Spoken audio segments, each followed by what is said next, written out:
And we're back with another episode of the Lakers Fast Break podcast. It's Gerald Glassford coming right back at you here from Lakers Fast Break, Pop Culture Cosmos, where we cover the latest news and trends in pop culture each and every week, twice a week, wherever you get your podcast. Plus also as well, Inside Sports, Fantasy Football. Go ahead and check us out each and every time out right there at Inside Sports Fantasy Football. We'll be covering the NFL playoffs, so go ahead and give us a shot right there for you at Inside Sports Fantasy Football. The guys from Lakerholics.com, you know they're happy. You know they're excited about the Lakers pulling it out. Go ahead and make sure you catch what they're doing each and every day at Lakerholics.com. Sunday says an ugly wind. We'll take it. Absolutely correct. We will take it indeed. It is, of course, the Lakers Fast Break.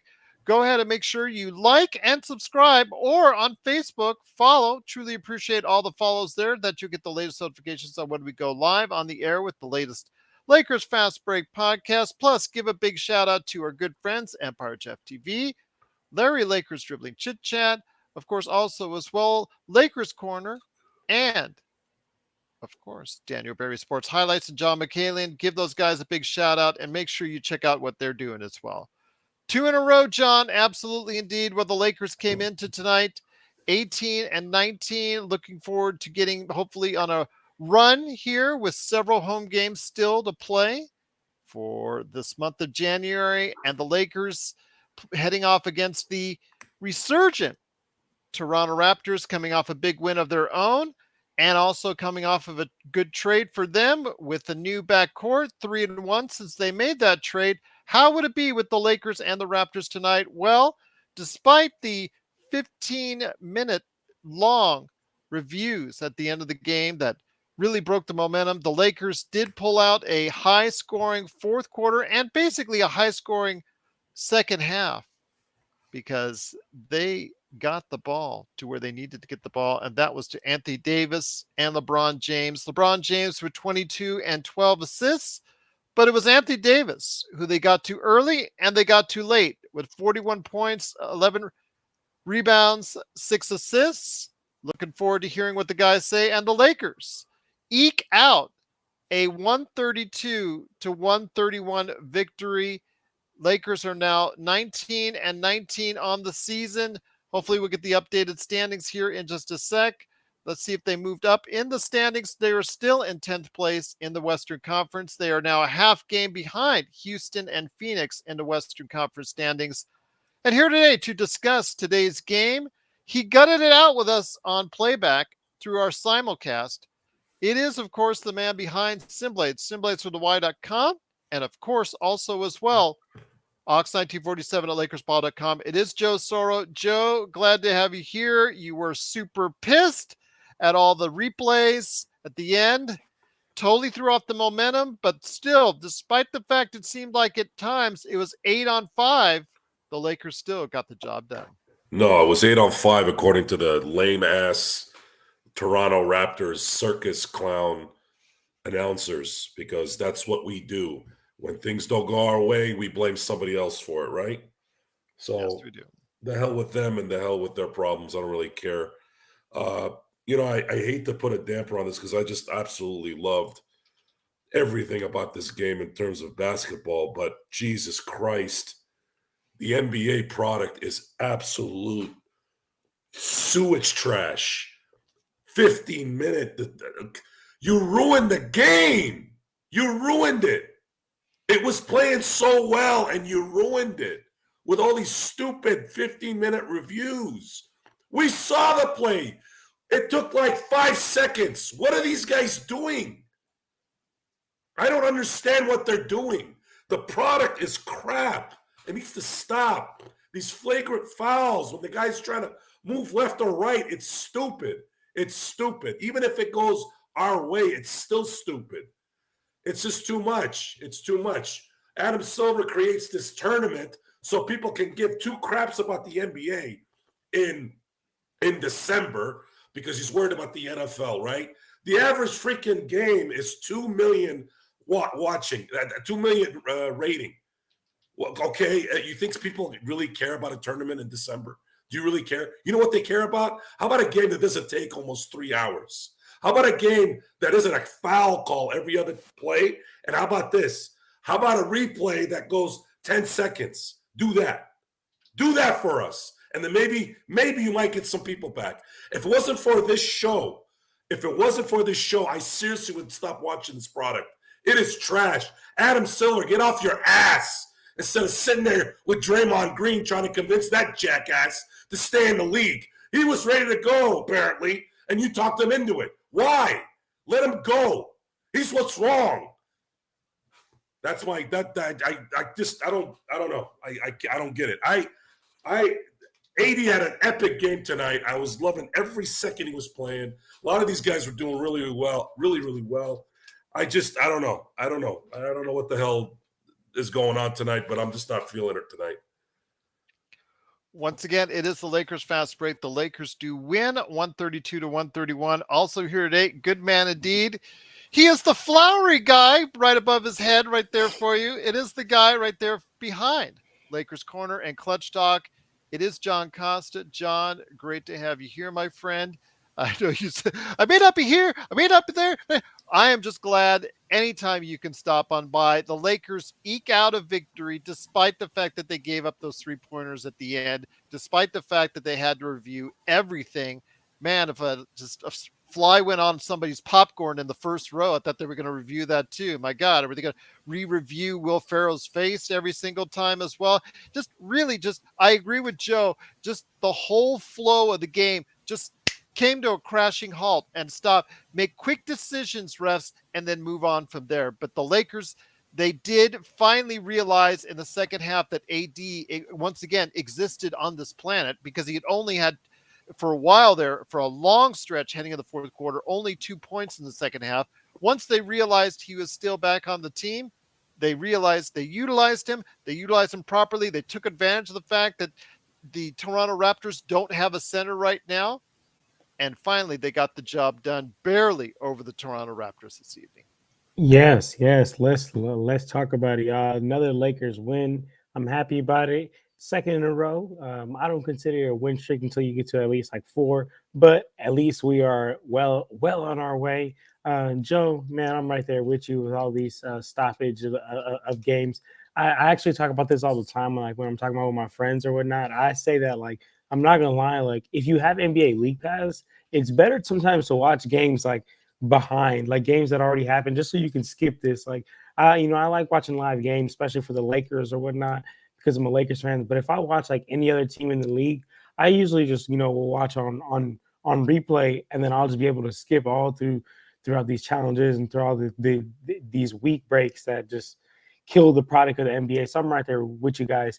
But let's talk about the game. And as far as the game, not gonna lie, y'all, this was just one of the I'm not gonna say the happiest, because like the in-season tournament and the way we were playing before then, had me a little bit more ecstatic about this team. But this was one of the games where I watched where I wasn't just pissed off and frustrated with several Lakers players this game. I mean, we had such a good scoring outage from the other guys. I feel like that's something that we really struggled with. Right? Second half is really when they got it done offensively. Exactly. The second half is when they're able to put it together. And I mean, even if you look at the final box score, every single starter scored in double digits. Our bench, D'Lo came off the bench, had 11. Christian Wood, coincidentally, Darvin Ham didn't pull him. Darvin Ham gave him more than 15 so-ish minutes. He gave us a good performance, had 14 points, ended up with 4 rebounds as well too. So that was big. But honestly, one thing that I do want to talk about, and I feel like we've been so quick to harp on Cam Reddish and Jared Vanderbilt's lack of offense, right?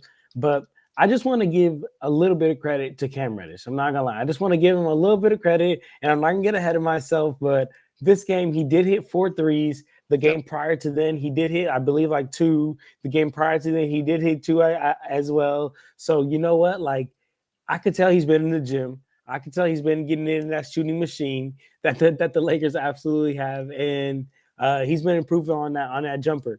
Now, I don't expect him to keep going 4 for 6 every game, but if he can give a 2 3-pointers a game, maybe even 3, I'll love it. I just wanted to give credit where credit is due because I know I've been so quick on harping on him for having no offensive inabilities.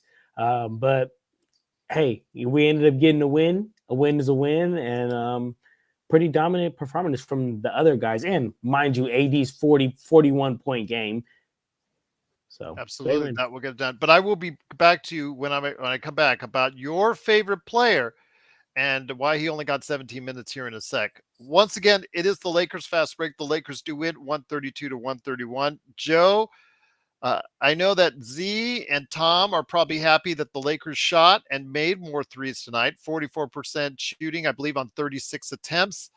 I don't know if it's something we really want to get used to because this team has not been able to consistently game over game provide you that kind of outside shooting. But when you have it, Joe, it is really nice and it helps accentuates what's good about the Lakers, but it does seem that it covers up some deficiencies at various points in time when we just go three happy. The most impressive offensive play tonight was getting the ball to AD at the basket. Mm-hmm. They did it over and over and over again. Instead of giving him the ball at the elbow or at the 22-foot line on one side or the other, they were able to get him the ball where he should have gotten the ball always in his career. And this is the product you get. Props to AD. They found him early and they found him late. They found him early, they found him close, and they found him all game. He was phenomenal tonight. We do not win if for a second he stops doing what amazing stuff he was doing tonight. And more props, even more props. He hit his free throws like a champ as well. Remember when he had that issue last year?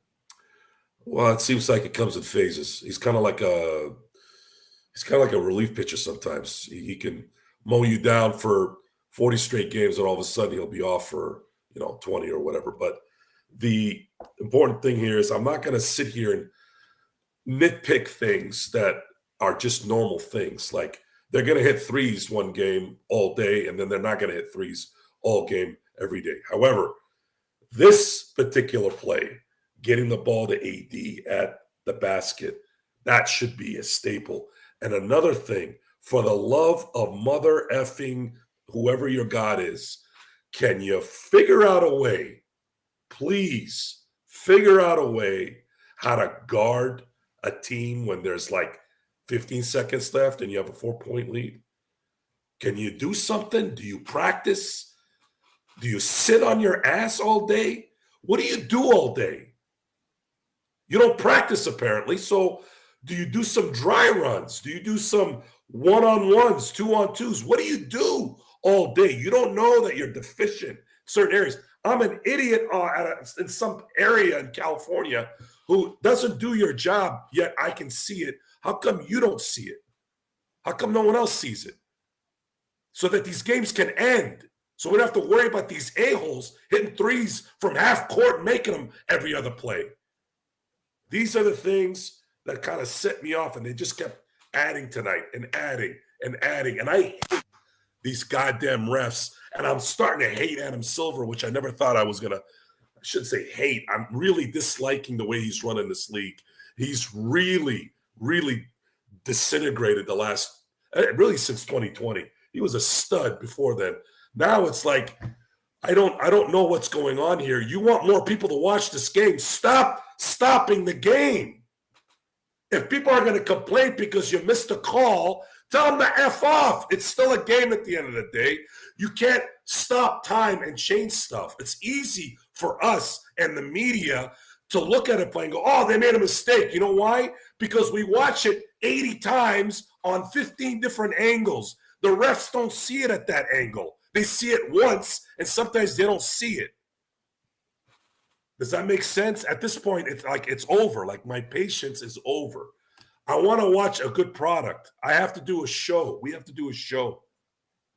I don't want to watch college football in the 90s. Those games used to take 4.5 hours because they used to call a timeout after every damn first down. And they have to have the band playing, and they have to have some kind of dance going on. They have to have some BS going on. I don't want that. It's a regular season game in January. Can we get games that can finish in 2 hours? Please stop with these stupid reviews. End it. Or have somebody in New York that can make a call quick. You got billions of dollars that you pull out of everyone's ass from all that beer and all that trash you throw down everybody's throat. Don't you think you can go another level and getting reviews done quick? You can't do it, or you don't want to pay the money for it. So for what? Do something. Like, seriously, what is this? It's almost 10:30. This game started at 7:30. This game should have been done 40 minutes ago. I'm done with my rant for the night. Thank you. Once again, it is the Lakers fast break. The Lakers do win 132-131. So, John, something that was up the chatter. Again, we know all about D'Angelo Russell getting moved back to the bench, and I'm putting you off mute now.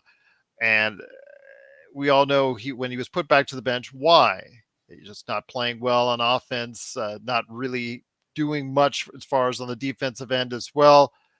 But today, in limited time, he seemed to outplay Austin Reeves. But yet down the stretch, Austin Reeves did play a little bit better. But my God, throughout the rest of the game, he was a sieve on defense. They were targeting him continuously, and he couldn't make them pay on the other end. My question to you is, why does Darvin Ham suddenly not want to go ahead and continue playing D'Angelo, who's playing a little bit better than what we saw from Austin Reeves tonight? I mean, I just think that, to be honest with you, like between the decision that he went with between D'Lo and Austin Reeves, and he going with Austin Reeves, I think he just got that build confidence and trust with Austin Reeves more than he's got with D'Lo. I mean, D'Lo's been on a stretch of not the greatest games, and he was putting in a good production tonight, but I think one of the biggest issue is his defense, right? And whenever we face teams with elite guards on the other side, and I'm not going to say that I don't want to sit here and tell you that RJ Barrett and Emmanuel Quickley are elite, but tonight they were getting to it. RJ Barrett finished with a 23-point game, shot 76% from the field. Emmanuel Quickley, he ended up fouling out, but ended up with 21 points on 57% from the field. And whenever there's guards like that, I mean, even Dennis Schroeder, and they were trying to take it to D'Lo because he just is ultimately a traffic cone out there, and he gets exploited on defense. Now, the sad part for us, and what we wish to have is we wish to be able to, all right, D'Lo gets exploited on defense, he'll ride the bench come late games, and we'll be able to bring in a defender. Austin Reeves, our other option, he isn't that great of a defender, but as far as offense, as far as putting the ball in that basket, and essentially that's what this game comes down to.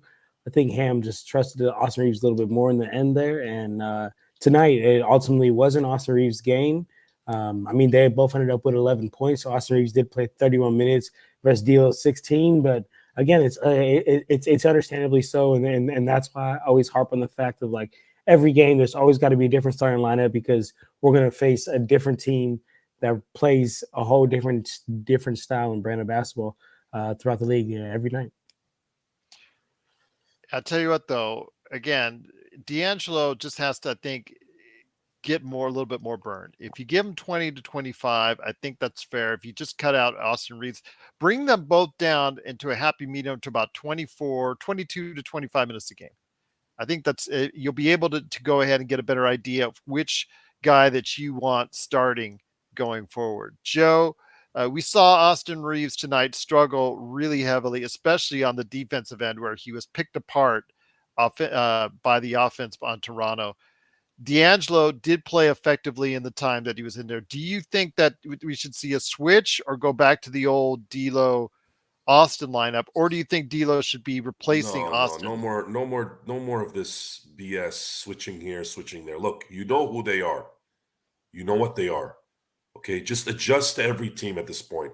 We don't have the luxury of continuity in the starting lineup. If you got to start different guys for different teams, then you got to do that. I'm done having this discussion. We already know who D'Lo is and who Austin is. I'm not going to keep harping on these guys to somehow miraculously turn into, I don't know, Dale Ellis from 3 or Sidney Moncrief on defense. This is not going to happen. So keep asking the question of, should we do this? Should we? No more. Just do your job when you're in there. Do the best you can. Hit the open shot, obviously, because you're in the NBA. You should be able to hit those most of the time. At this point, there's fundamental things that need to stop happening. LeBron, stop making stupid passes, especially at the end of games. Please. Enough already. You're smart. You're a genius. That's what everybody tells me, or what you tell me, or whatever. Stop making those stupid passes at the end of games, giving us a heart attack, please. And then at that point, we just have to figure out what is going to tighten up certain plays on defense. How are you going to deal with a pick and roll? How are you going to deal with a three-point heavy team, which is pretty much 99% of the teams out there, because no one has any fundamental skills to do jack squat towards the basket unless it's wide open. And the only time it's wide open is when everybody gets scared, goes one-on-one on the corners, and then it opens up. No one knows how to play any fundamental basketball, which is why I keep saying pound AD in the paint as close to the basket as possible, and things will go well for you. And then Rob Pelinka, you see what the deficiencies are. Please go get him something here. Get us something. I know you're not probably going to be able to do it because you don't know what the hell you're doing half the time, but because I don't see you anywhere. But please do something to bring at least one good defender and maybe one more shooter here. If I was going to say, I was saying a big for a while there, but I think it looks like Christian Wood's doing a little bit better, and I'm hoping he continues to be like this because I think it definitely does help. What? Yeah. Go ahead. No, I was going to say, I agree with you. Christian Wood, and I was going to throw that over to John here, but let me finish up with you, Joe, on this one. Christian Wood, when you see him playing like this, true, he does have his, deficiency, but you talked about every player has their deficiencies, but when you can find a rhythm for the guy, and that's something that we haven't seen Christian Wood get into, is a rhythm consistently. These past couple games, we've seen him in a much better rhythm offensively, and playing enough on defense to get him by. What you want to do here is you want to, so for those of you who don't, most of you are smart out there, you get this, but for those few who are, let's say if there's new people listening, it's the coach's job. This is the number one thing for any coach, really. You got to enhance what player you're coaching has. You got to enhance what they're good at. You got to go with what they're good at. So let's use Christian Wood as an example. Christian Wood is very good at the three-point line when they run a play for him. I mean, he's shot really well, even with some distractions. But imagine, we saw one play tonight where they actually ran the offense, found him open, boom. That is what Darvin Ham needs to start doing. Same thing with D'Angelo Russell. Same thing with Austin Reeves. He needs to start devising plays to get them those shots that they're good at making. Now, here's the issue with your lineups. The problem with these guys is they're not 35, 40-minute players game in and game out. Unfortunately, they're not. It takes a certain breed like AD and LeBron. LeBron's doing it now even, but LeBron in his prime especially. The stars play like that and stay competitive and stay good. It's very hard for like a Taurean Prince to play 35, 40 minutes. He's not wired for that. That's why when you look at his statistics, after 28 minutes, his numbers go down.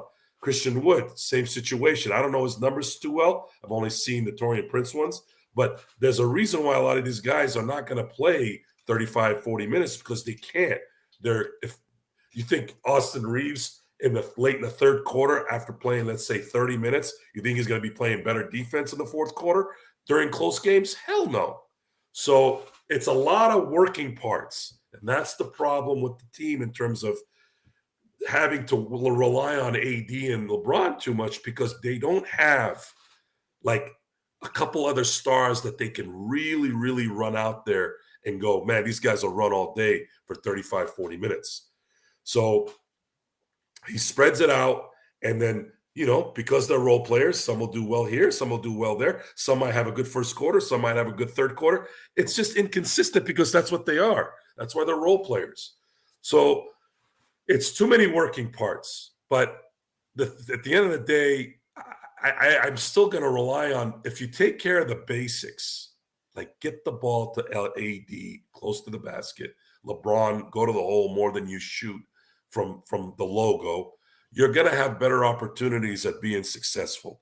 And then that'll give you hopefully more oomph on the defensive end instead of shooting a three that you probably shouldn't have shot. And then now you're like, oh, and then now you're running back kind of all lazy. They come, go to the hole, throw it out to the three guy, and then boom, he hits a three, and it essentially becomes like a 6-point turnaround on that one play. It's a lot of details, and that's what the NBA's turned into. And it's sad too because it's apparently a more efficient game. There's more skill in it, but we're having these morons who think that we need to see every hair on a player's arm to decide a play so that they don't get mocked by the media who are morons or fans who don't even give a crap about the game. All they care about is going on their little kiss cams and looking at themselves with their own phones. Like, what do you care about fans? They're still going to watch, okay? The media is still going to watch your stuff. How about do us a favor? The ones that actually watch and care and pay attention to the sport. How about you do that? How about you do that? How about let us watch a game for a couple hours, and then you'll start seeing more people watch the games in December. I don't know why it just clicked on me tonight. Should have said it like a month ago. But now it clicked, and hopefully everybody knows now, and we'll see. Maybe we can start a grassroots thing. Go talk to Adam Silver while he's not trying to about talk. this before. Maybe he can talk. Maybe he can talk Charles Barkley out of retirement next. Once again, it is the Lakers fast break. The Lakers do win 132-131. John, getting back to Christian Wood, I think Joe has brought up that subject on more than one occasion, but maybe me. But John, let me ask you this. When it comes to Christian Wood, you saw the performance tonight, 24 minutes, which I think is pretty good for him. It's around what he should be playing. 14 points, 2 of 4 from behind the arc, 5 of 10 overall, 4 rebounds, 1 block. Solid performance. He didn't get used and abused on defense. He was solid. And that's what you need coming off the bench. That's what you need from him. That's why we went out and we got him, and a lot of people were happy. This is the Christian Wood that so many people were looking forward to seeing as someone who can make a real good positive contribution to the team on a regular basis, John. Yeah, I'm happy the world's finally seeing it. Been talking about Christian Wood for a long time, and I feel like Darvin Ham. I wish he was listening to me a long time ago, because this was a thing, right? Like he had his inefficiencies, but I feel like he never had the chance to be able to put it together because he never got the opportunity. I felt like he had one of these shortest leashes. He, we brought him onto the team. We had all this excitement early in the season, some inefficiencies of him show up, and then all of a sudden he's catching like a couple of DNPs in a row, and I'm sitting there wondering, like, well, we're losing, we're getting popped, and there's no reason as to why Christian Wood should be getting DNPs, and I'm happy that now he's starting to be able to put it together, because him and D'Lo, these are players who they play off like momentum. They need to get some games rolling. They're not these elite players who just come on the court and just get it done. Like, as a matter of fact, like I think too, PJ Tucker. I was listening to this podcast one time, and PJ Tucker was talking about how, like, people don't really realize how hard it is to be in the NBA game, and you're not getting up a lot of shots. You're not touching the ball very often because you're a role player, and then all of a sudden you get that one shot or that 1-3, and now you got to knock it down. Like you haven't been able to. You just been running back and forth all game. To be honest, you haven't even from a guy who never takes shots out there on the court. Exactly, right. So I mean, exactly. So, but basically, what I'm getting to is that, like, these guys, they have to be able to have some games, and they have to be able to work through their mistakes, so that they can build some momentum, so that they can be able to actually string a couple of good games, a couple of good possessions. But if you have the shortest leash on earth, and if your coach won't even let you work through those mistakes, then you can never get to the other side of that. So I'm happy Christian would have seen more minutes. Hope that Darvin Ham isn't gonna be like, oh wow, okay, something works, let me go in the absolute other direction, like how he usually does. And then I'm also hoping that, like how we talked about earlier, D'Lo's minutes just do get bumped up a little bit more. But I do want to give a quick shout out to Z, because I seen she's in the chat. She said, talk about just playing the hot hand, right? Just playing the hot hand, playing what matters. And if it's D'Lo that night, then give it to D'Lo. If it's Reeves that night, give it to Austin Reeves. But don't just stay married to one player, stay married to one lineup.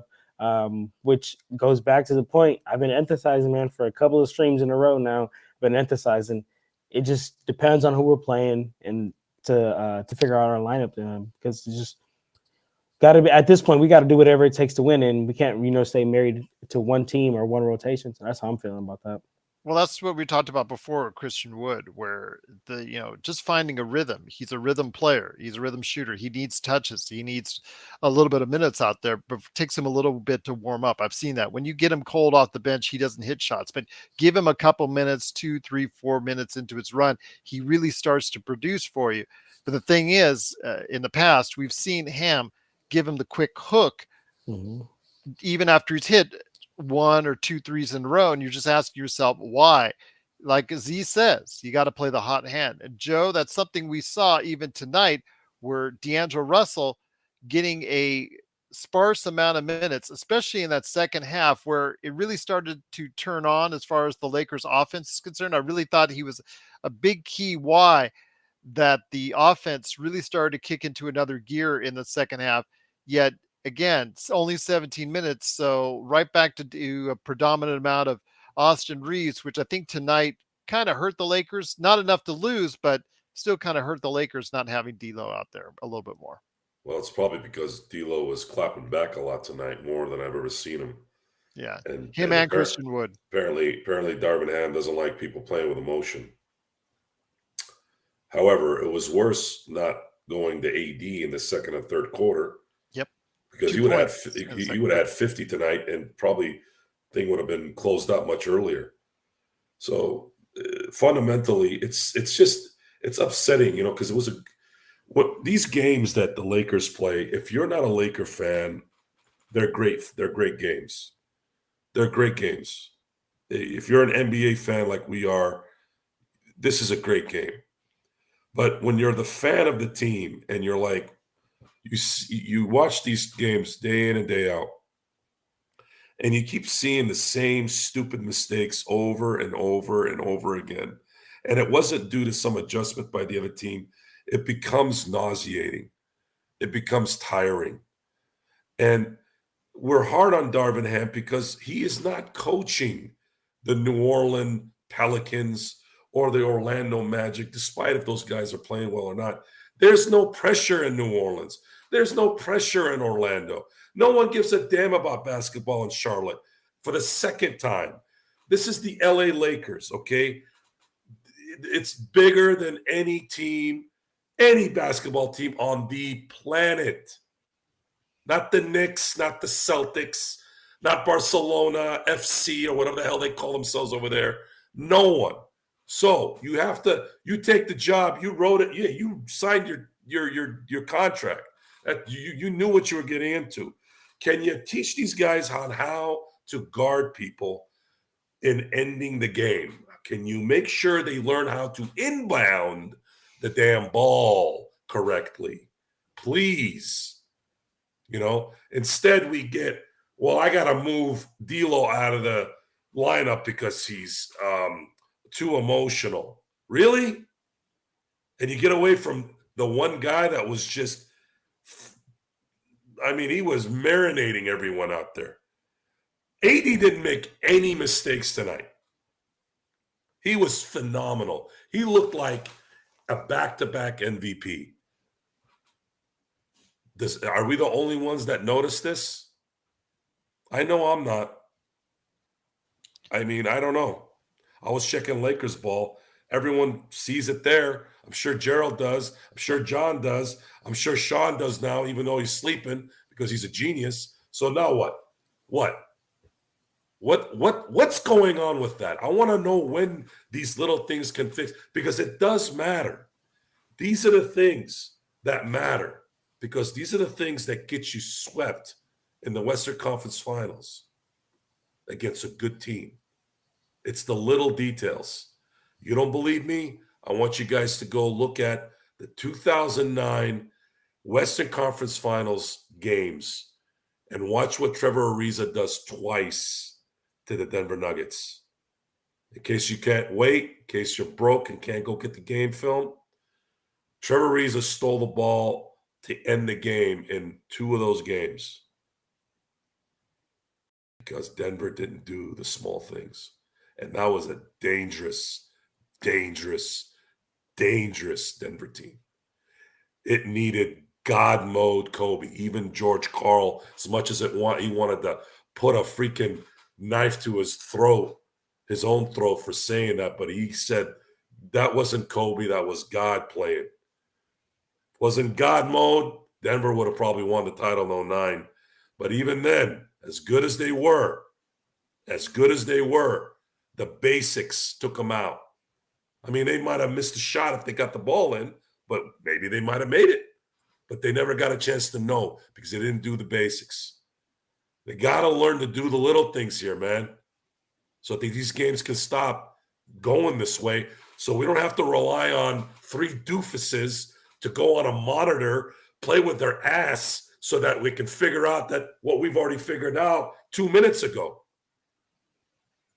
You cannot rely on anyone in your life. In this game, in life, doesn't matter what it is. Cannot rely on these people. They will jack you up. So now, figure this out. Are we going to talk about it every game? Probably. I'll be talking about it because we said we're going to show you and explain what we see. And we keep seeing stupid decisions, even during these wins.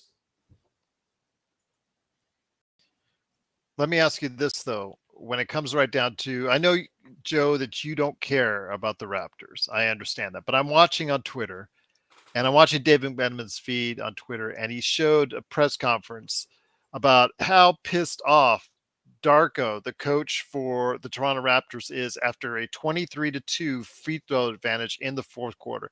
He is livid. He is showing passion. I do not see Darvin Ham. I don't remember. John, you may, if you correct me, Joe, correct me.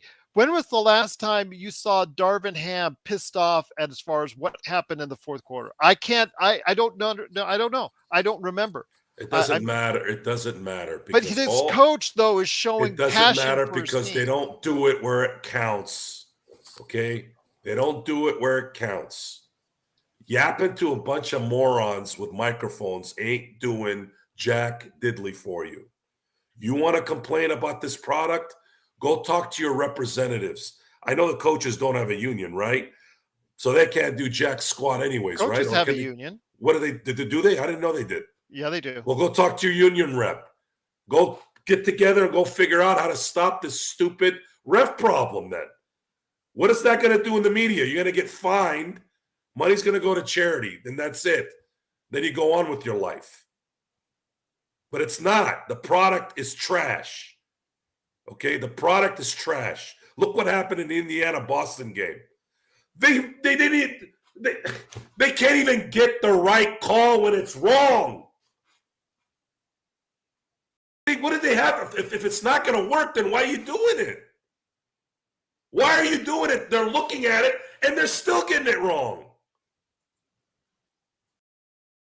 So go get your union people before you sign your CBAs after an hour of getting it, because no one reads it. No one reads it. They just, oh, yeah, I just want my money. Everybody wants their money when it's contract time to sign. But when stuff like this happens, oh, I'm going to complain now. It's too late, you morons. It's too late.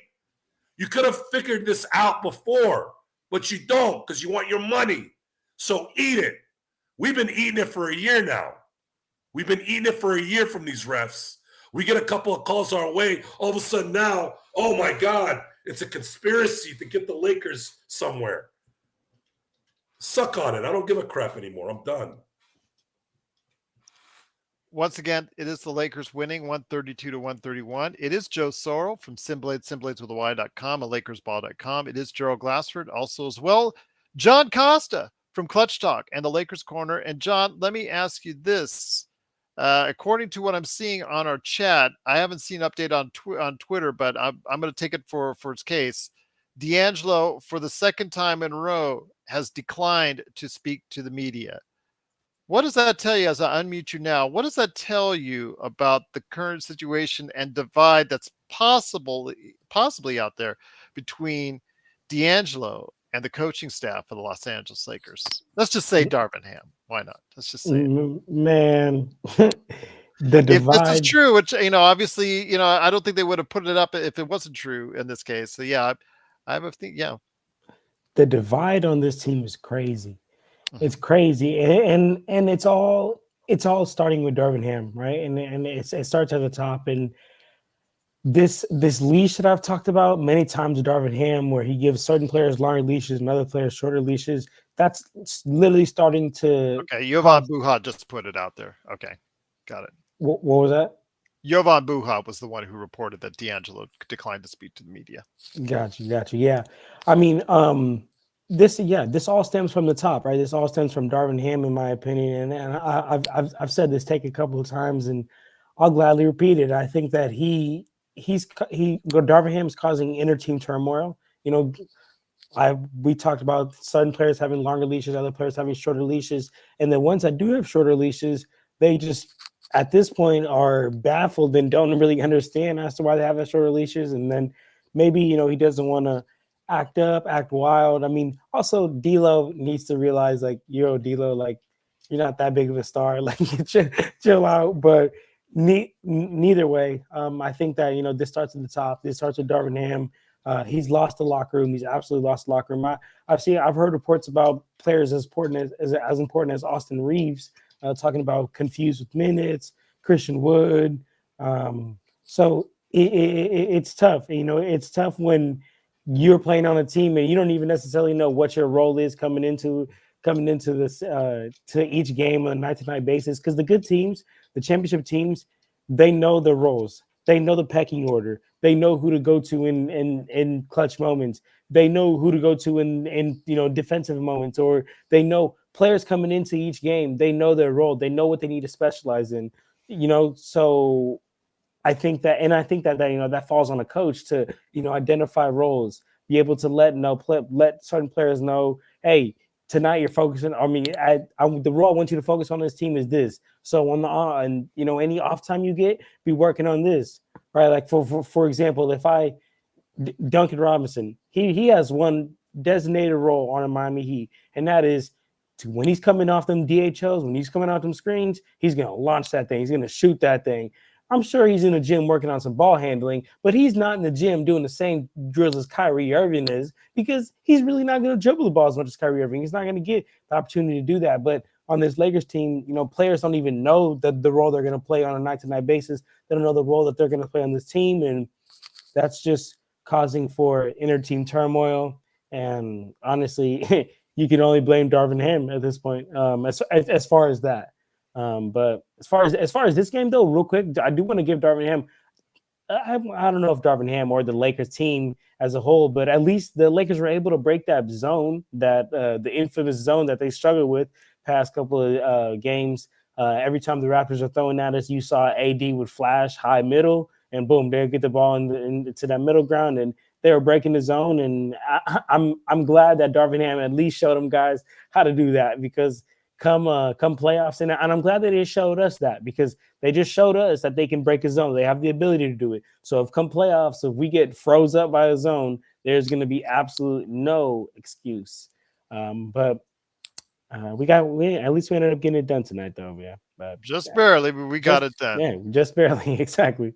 So Joe, when you hear that D'Lo is not speaking to reporters again, obviously he's not happy with his situation. And, whether you think he's a starting level point guard or not, at this point, he did play better than Austin Reeves for the majority of the game and should have gotten more minutes. Your thoughts on what the kind of reflection that is on Darvin Ham and his coaching right now, not being able to get his players to fully buy into what they're doing right now? What are they buying into? Obviously nothing right now.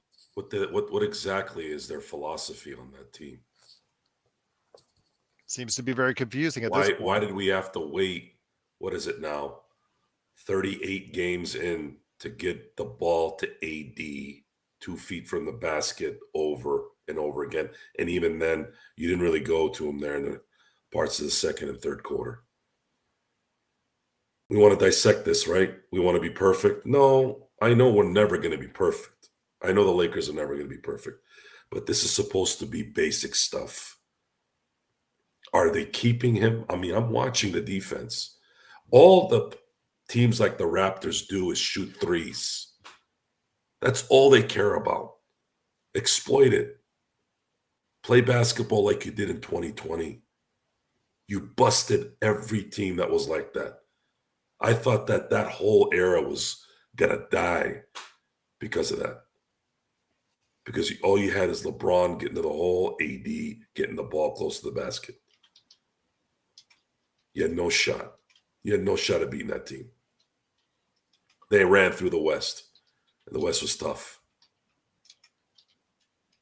So it's, D'Lo not talking to the media. I mean, I don't even know why this is even an announcement. Who gives a shh about the media in January for an interview? What are they going to ask him? How do you feel about what happened?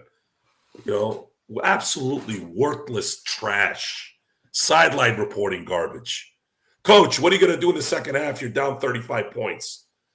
I don't know. Kill myself? I mean, I had to listen to the regurgitated trash from another sideline reporter during the national championship game. No one believed you could do this. Another one of those. No one believed. No one believed.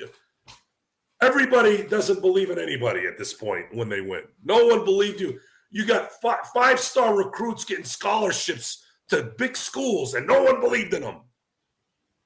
No one believed in them. I was making a joke about Lamar Jackson. Everybody's like, nobody believed in Lamar Jackson. I'm like, hold on a second. This is the Heisman Trophy Lamar Jackson, right? Yeah. Guy played at Louisville, right? Yeah. First-round draft pick, right? Yeah. MVP of that league already. Probably going to win a second, right? Yeah. What do you mean no one believes in him? He's going to be a 2-time MVP. He was a Heisman Trophy winner. He was a first-round pick. What don't we believe in? It's fluff. It's empty trash. It's garbage. Almost all this stuff is garbage. I wish they would all tell the media, go eat it. Then maybe that'll wake Adam Silver up. Hey, dude, you know what? Go fix that monitor so that those guys can have a brain. It seems like whatever happens turns into a poltergeist. Their brain, their thought process goes into that damn TV, and I don't know what the hell gets it in there. Fix that, and then I'll talk to the media. How about that? Does that work for everybody? Works for me. Works for me too. Common sense. What's missing? Common sense. I mean, how many times you're talking about, well, money's the most important thing. Well, don't you think that's going to help you make more money? I mean, it worked in the Major League Baseball, didn't it, a little bit? It's worked for our They stopped telling guys, they forced guys to stop playing with their nuts 4 or 5 times, and now they're only playing 1 or 2 times so they get the ball out, right? Do that for the NBA. Stop wasting my time and ruining a game. It was a great game, back and forth. Despite calling the Toronto Raptors whatever I call them, that's just competitiveness. That's how it is. But they played very well. They were making every shot. And that's the point. It was a great game, destroyed by stupid reviews from a stupid league that's destroying everything in terms of integrity of this game. The guy can't even shift the ball without it being a technical. Okay? If somebody's face is like this, what do you want him to do with his arms? And that was a call that went our way. But I'm trying to give it integrity. It's a waste of time. You wasted 10 minutes on that stupid call when it was an accident. And I said, his bloody mouth. You know how many times I've had that happen when I was a kid? I didn't go on the ground, from my recollection, like I got shot by a 12 gauge. Why are these guys on the ground for 10 minutes? They get hit. And LeBron has a big problem with that too. Like, get the hell up. Everybody wasting time. And that's, if y'all don't know me, there is 1, 2, and 3. 1, 2, and 3. Pet peeve. Wasting my mother freaking time. And tonight, you wasted my time. I mean, it's been going on, but it blew up tonight. There's a lot of reasons why. This goddamn throat's been driving me nuts. The whole thing this last 3 days being sick has been driving me nuts. And I just kind of all compounded tonight. But I'm just tired of this wasting of time because I'm being forced to watch this, and it's bothering me. I have to watch these games. Number one, I love the Lakers. The other, I have a freaking show. We have a freaking show to do. And is anyone going to say anything? No. They're going to say something about the refs. Well, go talk to your commissioner. Stop talking to the moron who works for Toronto, whatever the hell your newspaper is. That guy is irrelevant. So are their announcers. By the way, where'd they find their announcers? In the lake? Frozen? Did they thaw them out? I couldn't tell if I was listening to some kind of, Houdini circus act or whether I was listening to basketball. Worst thing you can listen to during a game is a homer announcer. They teach you that in broadcasting school. You know why I know? Because I went to goddamn broadcasting school. You don't do that. So where do they find these morons? I had to mute that damn thing too. Finally turned on the TV, my own TV. And I had to listen to Bill McDonald scream like a girl 10 times during the game, which I guess I can deal with because, I'm a Laker fan. It is what it is. Once again, it is the Lakers winning 132-131. Actually, John, let me ask you this. Bringing in Darren's comment, and we really appreciate any super chat. It really helps us out here at the Lakers Fast Break. He says not to change the conversation, guys, but after tonight, I hope Siakam gets traded to the East. Solid game from him, but Siakam, he doesn't stretch the floor very well. Gets traded to the East? Yeah, he said he hopes he gets traded East because he's been talked about mainly with West Coast teams, for instance, like the Golden State Warriors. There's no really way that the Phoenix could get him, because they're so messed up. But Golden State does have the assets to go ahead and trade for him. There's also talk about Minnesota. I've also heard talk about Oklahoma City. Your thoughts on Siakam, because he is a free agent at the end of the season. There is much speculation on whether or not he will stay with Toronto. In fact, his name will probably be one of the most mentioned leading up to the trade deadline. Yeah, honestly, to be real, when the whole trade with New York and the Raptors happened, I was shook that the Raptors even let go of a young player, OG Anunoby, because I was so sure that they were going to get rid of Pascal. Right, Pascal doesn't really even fit the timeline. This team isn't really competing now. This team is looking for the future with Scotty Barnes, Grady Digg, now with RJ, now with Emmanuel Quickley, and OG Anunoby fit that timeline. Pascal Siakam was the only one, I believe he's like 29, about to be 30, who didn't really fit the timeline of the rebuild. And I feel like he's also one of them players that, not as a one option or a two option, but a three option on a championship team. He could be the difference maker. He could help a team get over the edge. And a team that I've actually talked about a lot on my Clutch Talk channel about going Pascal Siakam potentially going to is actually the 76ers. Can you imagine if instead of Tobias Harris, you slide in a player like Pascal Siakam in there? I think that could definitely give him a bump. And at this point, the way Joel Embiid is playing, you got to maximize that championship window and try to go all in to give Joel Embiid a championship, to reward him for this.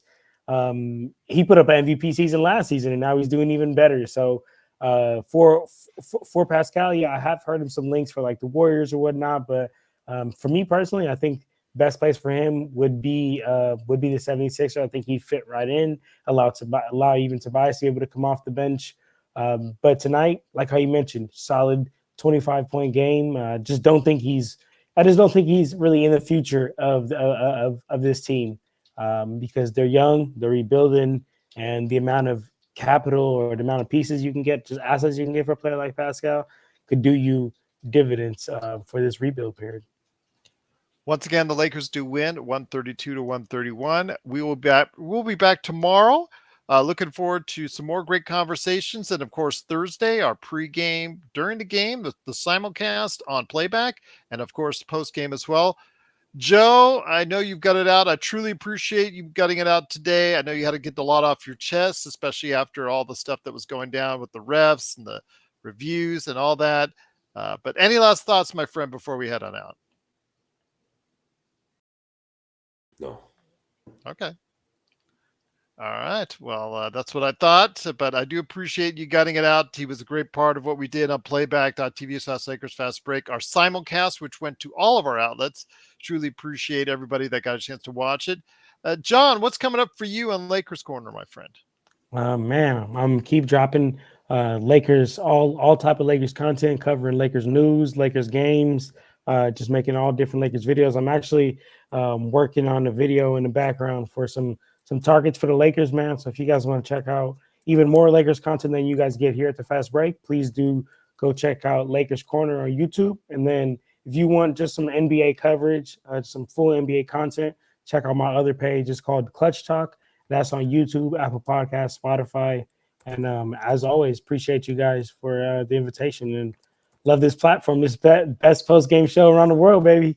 We try. In fact, we had so many, people out there, new people from Australia I've seen recently, from Puerto Rico. I've seen Trinidad and Tobago recently, just so many various places around the world. Just truly cannot thank everyone for being a part of what we're doing here. Truly appreciate it. Alfred Esmond, a guy who was our Orlando Magic expert, he wants to stop by and talk NBA and the Eastern Conference and all that. He'll be by tomorrow. So definitely looking forward to lining something up with him. And maybe Magic will be able, as he talked about, be able to walk the dog and proudly show off his Lakers jacket while doing so and rubbing it in the faces of the people of Toronto tomorrow, like he said he was going to. So looking forward to hearing his thoughts on that. Hopefully he'll join us tomorrow. But Joe, again, hopefully get that voice better.